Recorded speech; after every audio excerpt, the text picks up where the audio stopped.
On August 15, 1945, the deadliest war in human history finally ended. But what followed was not peace as the world had known it before. It was something far more powerful, more dangerous, and more permanent. The modern world was born not in victory parades, but in the ruins left behind. This is not the story of how World War II ended. This is the story of what the war created. A new balance of power, a divided planet, a nuclear age, and a future that still defines our lives today. When the fighting stopped in 1945, the world stood stunned by the scale of destruction. Entire cities were gone. Economies had collapsed.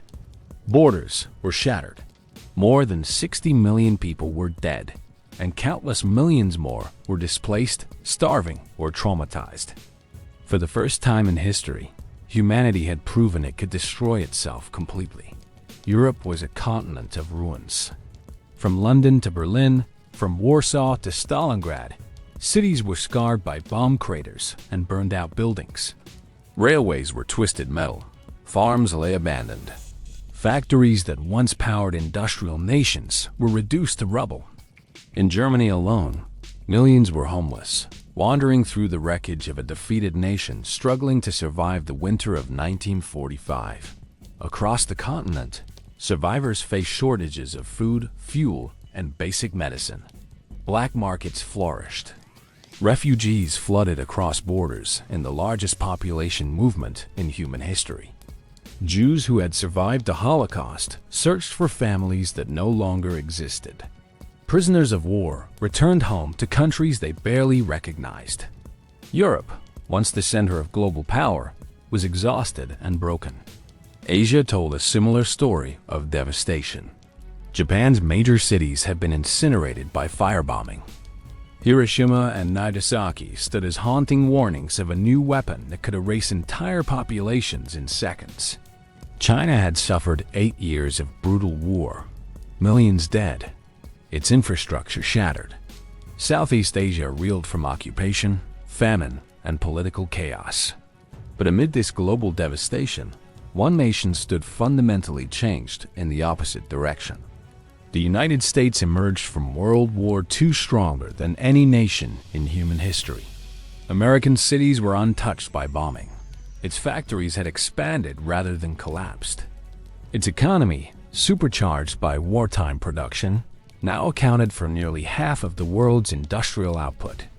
The United States possessed the largest navy, the most advanced air force, and, for a brief moment, a monopoly on the most powerful weapon ever created, the atomic bomb. Before World War II, the United States had largely avoided permanent global leadership. After 1945, it had no choice. American leaders understood that retreating back into isolation would risk repeating the mistakes that led to the war. If Europe collapsed entirely, if hunger and chaos spread unchecked, new dictators would rise from the ruins. This fear shaped everything that followed. In 1947, the United States announced the Marshall Plan, one of the most ambitious economic recovery programs in history. Billions of dollars flowed into Western Europe to rebuild factories, stabilize currencies, and restore trade. The goal was not charity, it was stability. Prosperous nations were less likely to turn toward extremism. The Marshall Plan worked. Western Europe recovered with remarkable speed.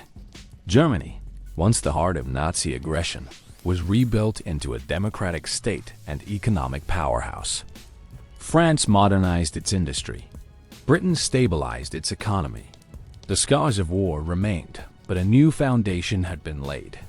Yet even as Western Europe recovered, the world was already dividing. The alliance that had defeated Hitler was collapsing. During the war, the United States and the Soviet Union had been united by a common enemy. When that enemy vanished, so did the trust. The Soviet Union had suffered unimaginably during the war, losing over 20 million people. Its cities were destroyed, its countryside ravaged. Joseph Stalin was determined that this would never happen again. To ensure security, the Soviet Union tightened its grip on Eastern Europe. Communist governments loyal to Moscow were installed across Poland, Hungary, Czechoslovakia, Romania, and East Germany. What the Soviets called a protective buffer, the West saw as expansion and domination. Winston Churchill famously described this division in 1946, declaring that an Iron Curtain had descended across Europe. On one side stood the United States and its allies, committed to democracy and capitalism. On the other stood the Soviet Union, committed to communism and centralized control. The Cold War had begun. It was a conflict unlike any before it. There were no official declarations of war, no single battlefield. Instead, it was fought through ideology, economics, espionage, propaganda, and the constant threat of nuclear annihilation. The atomic bomb, first used in 1945, transformed warfare forever. Victory was no longer about conquering territory. It was about survival. Both superpowers raced to build larger arsenals. Nuclear weapons multiplied. Missiles grew faster and more accurate. The concept of mutually assured destruction emerged. The understanding that any nuclear war would mean the end of civilization itself. Fear became a permanent feature of daily life. In the United States, children practiced duck-and-cover drills in schools. Families built fallout shelters in their backyards. Movies, news reports, and political speeches reinforced the sense that the world stood perpetually on the edge of disaster. The war that was supposed to end all wars had instead created a future where total destruction was always one mistake away. Yet the aftermath of World War II was not defined by fear alone. Out of the devastation came bold attempts to prevent another global catastrophe. In 1945, representatives from 50 nations gathered to form the United Nations. Its mission was ambitious: to provide a forum for diplomacy, prevent future wars, promote human rights, and encourage international cooperation. Though imperfect and often constrained by Cold War rivalries, the United Nations represented humanity's first sustained effort to govern global conflict collectively rather than through force alone. At the same time, World War II shattered the old colonial empires. European powers that had dominated Africa, Asia, and the Middle East for centuries emerged from the war too weak to maintain control. Soldiers from colonies had fought and died for freedom abroad, only to return home still under foreign rule. The contradiction was impossible to ignore. The colonization accelerated. India gained independence from Britain in 1947. Over the next decades, dozens of nations across Africa and Asia followed. New countries emerged onto the global stage, often amid violence, uncertainty, and unresolved borders drawn by former imperial powers. The end of colonialism reshaped global politics and added new voices and new tensions to international affairs. Meanwhile, former enemies underwent remarkable transformations.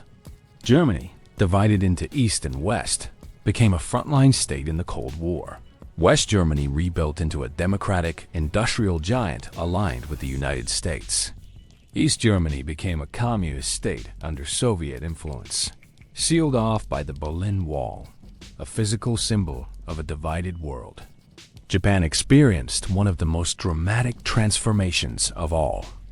Occupied by American forces after surrender, Japan adopted a new constitution, renouncing war as a sovereign right.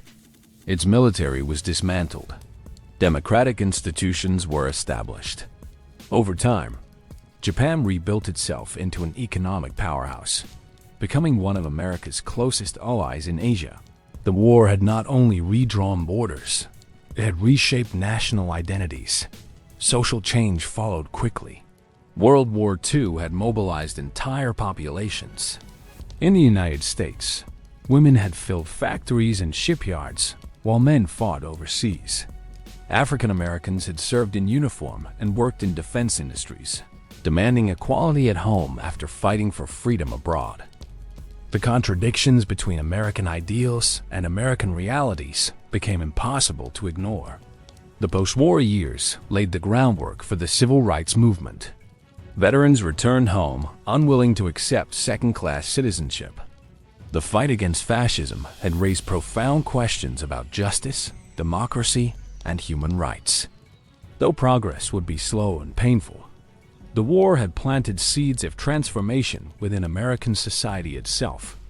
Technology accelerated at a pace never before seen. Radar, jet engines, computers, and medical advancements developed during wartime now entered civilian life. The atomic age reshaped science and energy. Space exploration born from military rocketry would soon become a new frontier. World War II had forced innovation under extreme pressure, and the world that followed was forever changed by it. Yet beneath progress and rebuilding, trauma lingered. Survivors carried memories of combat, genocide, bombing, and loss. The Holocaust revealed the depths of human cruelty and forced the world to confront crimes on an unprecedented scale. The Nuremberg trials established a new principle. Individuals, not just nations, could be held accountable for crimes against humanity. The phrase "never again" entered global consciousness, though history would test its meaning again and again. By the early 1950s, the shape of the modern world was clear. Two superpowers dominated global affairs. Alliances like NATO formalized military commitments. Proxy wars erupted in Korea, Vietnam, and beyond. Nuclear weapons loomed over every major decision. The institutions, borders, and power structures born from World War II defined international relations for decades. Even today, echoes of the war remain everywhere. The alliances that govern global security, the nuclear arsenals that still threaten humanity, the United Nations debating peace and conflict, the borders of Europe, the Middle East, and Asia shaped by wartime decisions. World War II did not end in 1945. It became the foundation of the modern age. Every conflict since, every alliance formed, every global crisis navigated, has been influenced by the lessons, fears, and consequences of that war. Victory brought freedom, but also responsibility. Power brought security, but also danger. And humanity learned, at an unimaginable cost, just how close it could come to destroying itself. The aftermath of World War II reshaped not only nations, but the very idea of what the world could become, for better and for worse. If this story helped you understand the world we live in today, make sure to like this video, share your thoughts in the comments, and subscribe for more powerful history documentaries that reveal how the past still shapes our future.